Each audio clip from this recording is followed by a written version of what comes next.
안녕하십니까, 우영표입니다. 연말 정산, 그 중에서 기본 프로세스가 어떻게 되는지 한번 살펴보도록 하겠습니다. 참고로 저는 이러이러한 책을 쓴 작가이기도 합니다.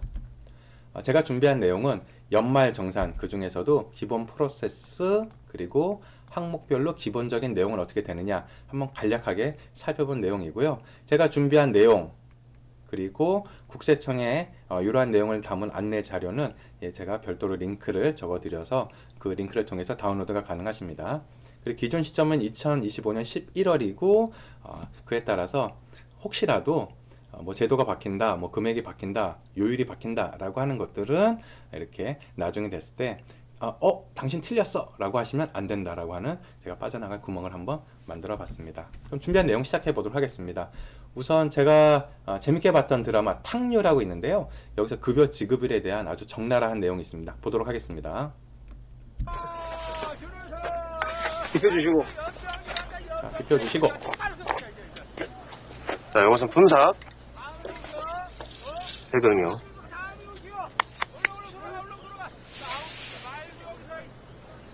자, 다음. 고생했어. 자, 다음 고생했슈. 자, 이 과정이 우리 그 급여 받는 거랑 너무 똑같더라고요. 회사에서 급여가 지급이 되는데 내 통장에 급여 입금되기 전에 이 4대 보험, 소득세라는 원천 징수 항목들이 있습니다. 그래서 이건 회사에서 알아서 요만큼은 빼고 나한테 나머지 금액을 이 통장에 넣어주는 과정인데요. 드라마랑 너무 똑같아서 제가 그걸 보면서 굉장히 뭔가 좀 아련함과 아픔을 느꼈습니다. 어쨌든 연말 정산의 기본적인 프로세스는 보신 바와 같습니다. 이 회사에서 이렇게 매번 급여를 줄 때마다 세금을 떼어갑니다. 뭐 4대 보험 소득세 이렇게 원천 징수를 하는데요. 이제 1년 동안 12번 이렇게 떼어가는데 나중에 정산을 해보니까 미안해 홍길동 씨. 우리가 너무 많이 떼어간 것 같아. 환급해 줄게가 있을 수가 있고 반대로 아이고 우리가 너무 적게 걷었나 보네. 미안. 조금 더 가져갈게. 추징이 되는 경우가 있습니다. 그래서 성공하면 환급이고 실패하면 추징이다 라고 하는 게 연말정산에 굉장히 잘 어울리는 말인 것 같습니다. 이 기본적으로 원천징수 되는 게 얼마냐라고 하는 걸 정리해 봤는데요. 4대 보험의 경우에는 내 급여에서 대략 9.6% 정도 이제 떼어간다라고 보시면 되겠습니다. 그러니까 한 10%는 내가 월급을 할 때마다 알아서 떼어가는구나 이렇게 보시면 되는데요. 그 중에서 국민연금은 지금은 4.5% 내 급여 4.5%를 내가 부담하지만 이게 나중에 점점 조금씩 이제 늘어난다고 하잖아요. 그래서 올해는 이렇지만 내년, 후년 점점 이렇게 수치가 계속 올라갈 거라는 점도 미리 감안하셔야 되겠습니다. 그리고 그 다음에 소득세라는 항목이 있습니다. 소득세 항목은 이 1인 가구 기준으로 제가 이렇게 급여를 소득세를 정리해 봤는데요. 참고로 이 소득세는 아예 국세청에 이 소득세 아예 엑셀 파일을 딱 만들어 놨어요. 그래서 급여가 어느 정도 수준이고 뭐 부양 가족이 몇 명일 땐 몇 명 떼어 갑니다 라고 하는 게 딱 정해져 있으니까 그것도 별도로 다운로드 받으실 수 있도록 준비를 하도록 하겠습니다. 간략하게 보면 한 달에 200만 원 급여 가 들어온다라고 하면 대략 한 2만 원 정도 소득세가 발생을 하고 300만 원이다 라고 하면은 7만 4천 원 400만 원이다 라고 하면 20만 원 이렇게 급여가 늘어날수록 소득세가 적용되는 비율도 조금씩 높아지지 않나 이렇게 좀 파악을 해볼 수가 있겠습니다. 그래서 대충 보면 내 급여의 1%에서 15% 내외로 또 소득세라는 항목이 부과되는구나 라고 보시면 크게 틀리지 않으십니다. 지금 화면에 보시는 거는 연말정산의 아주 기본적인 프로세스입니다.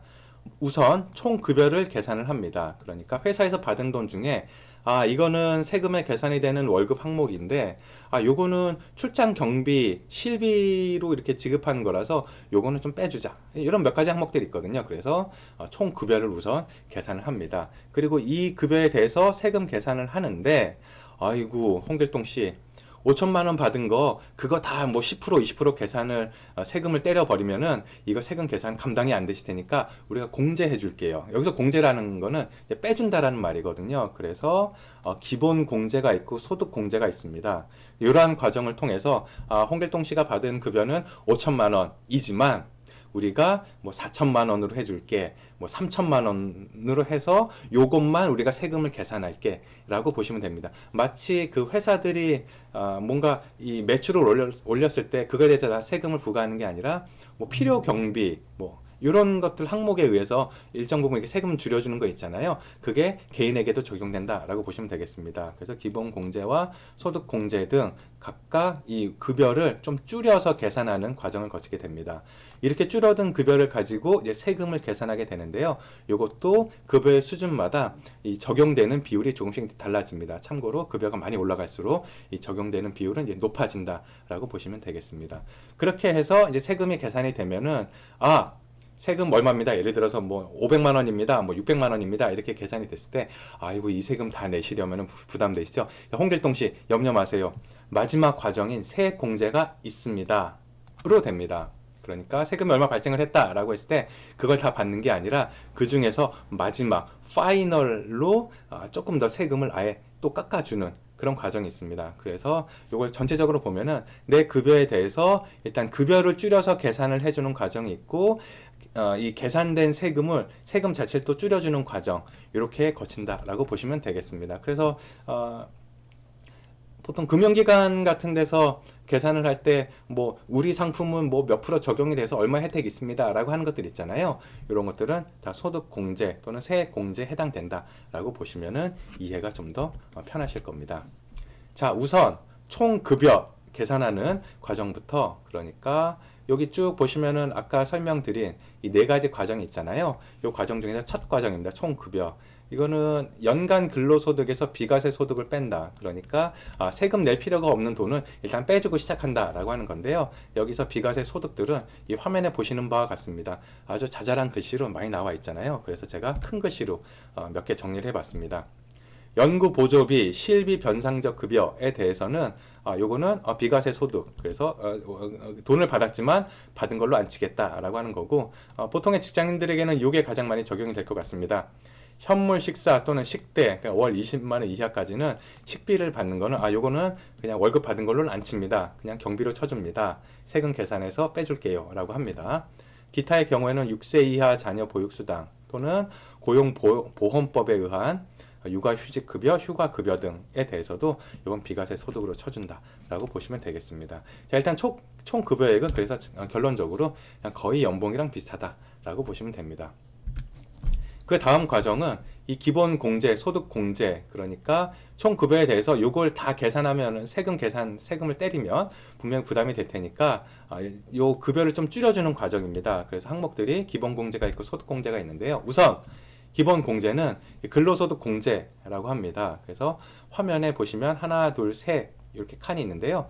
요거는 공제액, 그러니까 이 가운데 칸에서 보시는 거는 그 정석적인 계산 방법인 거고, 오른쪽에는 속산이라고 해서 좀 빨리빨리 계산할 수 있게 간략하게 좀 적용이 되는 그 과정을 좀 적어 놓은 겁니다. 그래서 예를 들어서 1,500만 원 초과해서 4,500만 원 이하다. 그러니까 내 총 급여가 한 3,000만 원 정도 된다. 그래서 요 안에 들어간다라고 하면은 정석적인 방법으로 계산을 할 때는 공제액은 750만 원에 1,500만 초과액에 15% 조금 복잡한 과정을 거치는데요. 역속산법. 그러니까 요거는 이 간략하게 계산하려면은 3,000만 원 급여에서 15% 그러니까 450만 원에 525만 원을 더한다. 라고 해서 금방 이제 계산이 되도록 하고 있습니다. 그런데 뭐 이렇게 하나 저렇게 하나 사실 결론은 똑같은데요. 이걸 간략하게 정리하면 이렇습니다. 연봉 2천만 원이다 라고 하면은 소득 공제되는, 그러니까 근로소득 공제되는 금액은 825만 원. 내 급여가 내 연봉이 2,500만 원이다 하면은 한 900만 원. 그리고 연봉이 5천만 원이다 라고 하면 1,225만 원. 이 정도가 일단 세금에서 아예 제외되는 금액이다라고 보시면 되겠습니다. 그래서 예를 들어 볼게요. 내가 연봉을 내 연봉이 3천만 원이다라고 하는 경우에 근로소득 공제는 975만 원, 그러니까 대략 한 1,000만 원 정도 이제 빼는 거잖아요. 그래서 세금 계산은 내 연봉은 3천만 원이지만 요 1,000만 원 정도를 뺀 2천만 원 정도가 일단 세금 계산의 대상이 되는구나라고 보시면 되겠습니다. 그래서 보시면 대략 내 급여의 3분의 1에서 4분의 1 정도는 일단 까고 시작한다 라고 보시면은 이 감을 잡으시는 데는 어렵지 않으실 거고요. 그 다음에 기본공제 외에 소득공제가 있잖아요. 소득공제는 몇 가지 항목들이 있습니다. 맨 위에 인적 공제부터 시작해서 신용카드 사용금액 공제, 뭐 기타 항목 이렇게 있습니다. 그래서 보통 우리가 연말정산을 준비한다라고 하는 거는 요 청약저축소득공제 1, 그리고 신용카드 사용금액 공제 2, 뭐 요 정도가 현실적으로 가능한 방안들이고요. 뭐 인적공제라든가 부양가족공제, 연금복료공제, 주택자금공제 등등은 내가 연말정산을 준비해야겠다 라고 해서 어떻게 금방 해결이 되는 건 아닌 항목이니까 요건 기본 세팅이 돼 있다 정도로만 이해하시면 되겠습니다. 그래서 연말정산을 잘한다 라고 하는 거는 결국에는 소득공제 항목, 그 중에서 청약저축이라든가 신용카드 사용금액이라든가 이런 걸 잘 계산해서 현명하게 대처하는 과정이다 라고 보시면 되겠습니다. 자, 여기까지 계산이 되면은 그 다음에 이제 세금을 계산합니다. 그러니까 과세표준이라는 거는 세금을 부과하는 표준 금액, 그러니까 앞서서 봤을 때 기본공제, 소득공제 등등이 적용돼서 내 급여에서 뭐 일정 부분 이렇게 다 떼어가지 않습니까? 그럼 그 남은 금액은 이제 본격적으로 세금을 계산하는 과정인데요. 세금 계산은 과세 표준, 그러니까 이 총 급여에서 각종 공제를 뺀 급여가 얼마 이렇게 나오게 되면은 요 금액의 범위에 따라서 요건 정석적인 계산 방법, 조금 복잡합니다. 그리고 이 옆에는 속산표라고 해서 뭐 과세 표준에 몇 퍼센트 곱하고 바로 얼마 빼주고 하는 좀 간단한 과정을 하게 됩니다. 이 왼쪽 방법 A 방법이나 이 옆에 B 방법이나 사실 결론은 항상 똑같은데요. 계산을 좀 더 편리하게 하느냐의 차이만 있다라고 보시면 됩니다. 그래서 요걸 좀 정리해 보면은 일반적인 기준 과세 표준 5천만 원 이하, 그러니까 대략 한 연봉이 한 8천만 원 정도 된다라고 하는 경우에는 나한테 적용되는 세율은 15%구나. 그리고 연봉이 한 1억 5천만 원 정도 된다라고 하면은 과세 표준은 800만 원 이하의 구간이 적용이 돼서 한 24% 정도 세금이 붙는구나 라고 보시면 되겠습니다. 그리고 한번 과감하게 한 연봉 4억 되면 얼마 지금 적용이 될까라고 했을 때는 한 38%. 그런데 요게 다가 아니라 요거는 소득세라고 하는 기본 항목이잖아요. 그런데 실제로 세금이 부과될 때는 여기에 또 10% 마치 부가가치세처럼 지방세가 붙습니다. 그래서 15%가 깎인다라고 하면은 결론적으로는 16.5% 등등 해서 이렇게 조금씩 더 이 숫자가 커진다라고 하는 점도 미리 알아두시면 좋습니다. 어쨌든 기본 세율은 내가 어느 정도 이제 세금이 적용되는구나 이렇게 한번 감을 잡으시면 되겠고, 그래서 대부분의 경우에는 뭔가 적용될 때는 내가 실제로 받는 혜택은 한 20% 정도 내외 내가 세금을 부담하는구나 라고 이해하시면은 머릿속에서 이제 암산을 하실 때 크게 어려움이 없으실 겁니다. 그 세율이 이제 누진제가 적용됩니다. 여기서 그러니까 이런 게 있어요. 큰일 났다. 나 지금 연봉 8천만 원에서 1억 5천만 원 사이가 이제 24%인데 내가 너무너무 뭔가 아주 잘 됐어. 그래서 1억 5천만 원 넘어서 내가 1억 6천만 원 연봉이 됐다. 또는 한 2억 원 연봉이 됐다라고 하면은 아이고 내 모든 급여에 대해서 38% 세금을 붙이는 거 아닌가? 그래서 결과적으로 세금을 더 내야 되는 거 아닌가라고 생각하실 수가 있는데요. 그렇지는 않습니다. 이 누진제라고 하는 거는 기본적인 방향은 이렇습니다. 여기 보시면은 이 기본 세율, 그러니까 이 정석으로 이제 계산하는 방법을 보면은 이 각각의 계산되는 거가 늘어날 때마다 이 세율은 높아지는데 이 앞에서 계산했던 것들은 다 이제 반영이 됩니다. 무슨 얘기냐? 예를 들어서 내가 연봉이 5천만 원이다 라고 하면은 뭐 1,000만 원, 2천만 원, 3천만 원으로 일단 가장 낮은 세율을 채우고 4천만 원, 5천만 원이 그 다음 세율을 채우고, 그래서 앞서 말씀드린 금액들은 이 가장 높은 구간에 적용되는 세금들이다 라고 보시면 되겠습니다. 이 아래 것들 다 이렇게 요율을 다 채우고 점점 올라가는 형태라고 보면 되니까요. 내가 급여가 요걸 넘는다, 큰일 났다. 그렇게 해서 나 15%만 받아야 되는데 뭐 10,000원, 20,000원 초과돼서 24%까지 내가 적용되는 거 아니냐가 아니라 그 초과되는 10,000원, 20,000원에 대해서는 24%가 적용이 되고 나머지는 그 전에 있는 이 아래에 있는 요율이 적용된다라고 보시면 되겠습니다. 이렇게 해서 세금 계산까지 다 끝났습니다. 그러면은 파이널 과정, 세액 공제, 그러니까 세금이 얼마가 계산이 됐을 때 아이고 홍길동 씨, 우리가 세금을 다 받는 건 아닙니다. 여기서 좀 일정 부분 까주는 게 또 있습니다 라고 하는 내용입니다. 대표적인 건 결혼 세액 공제, 자녀 세액 공제 등등이 있습니다. 이것들은 뭐 회당 뭐 50만 원, 뭐 1인당 얼마, 뭐 이런 식으로 이렇게 그 세금을 아예 딱 계산된 거에서 딱 빼주는 게 있고요. 연금 계좌 세액 공제가 있습니다. 연금 계좌 세액 공제는 이 총 급여에 따라서 내가 낸 돈의 15% 또는 12%를 세금을 좀 깎아주는 겁니다. 참고로 깎아준다라고 했을 때 지방세도 같이 깎아주기 때문에 15%라고 했을 때도 여기서 10%가 더 추가된, 그러니까 16.5% 또는 납입액 12%라고 해서 13.2% 등등 해서 조금 더 이렇게 좀 세금 혜택 할인을 좀 받을 수 있다라고 보시면 되겠고요.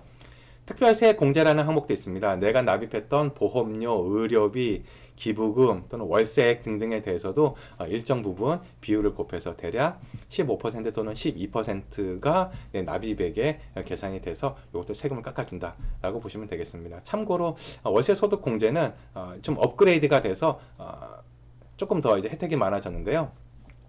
총 급여 8천만 원 이하의 무주택 세대다라고 하는 경우에 1년간 1,000만 원까지 내는 월세에 대해서 15% 또는 17% 이렇게 또 이렇게 세금을 또 이 환급을 해주니까요. 이것도 참고하시면 되겠습니다. 지금까지 설명드린 내용들이 연말정산의 기본 항목들이었습니다. 사실 이 정도만 알아도 연말정산에 대해서는 기본적인 이해는 다 가능하신 상태인데요. 그래서 제가 준비한 내용들은 링크를 통해서 설명란에 다운받으실 수 있는 걸 적어 드리도록 하겠습니다. 그래서 제가 준비한 내용이 혹시라도 마음에 드셨다면 좋아요와 구독 부탁드리고, 혹시라도 마음에 안 드셨다 그럼 한 번 더 기회를 부탁드리겠습니다. 자, 준비한 내용 여기까지입니다. 수고 많으셨습니다. 감사합니다.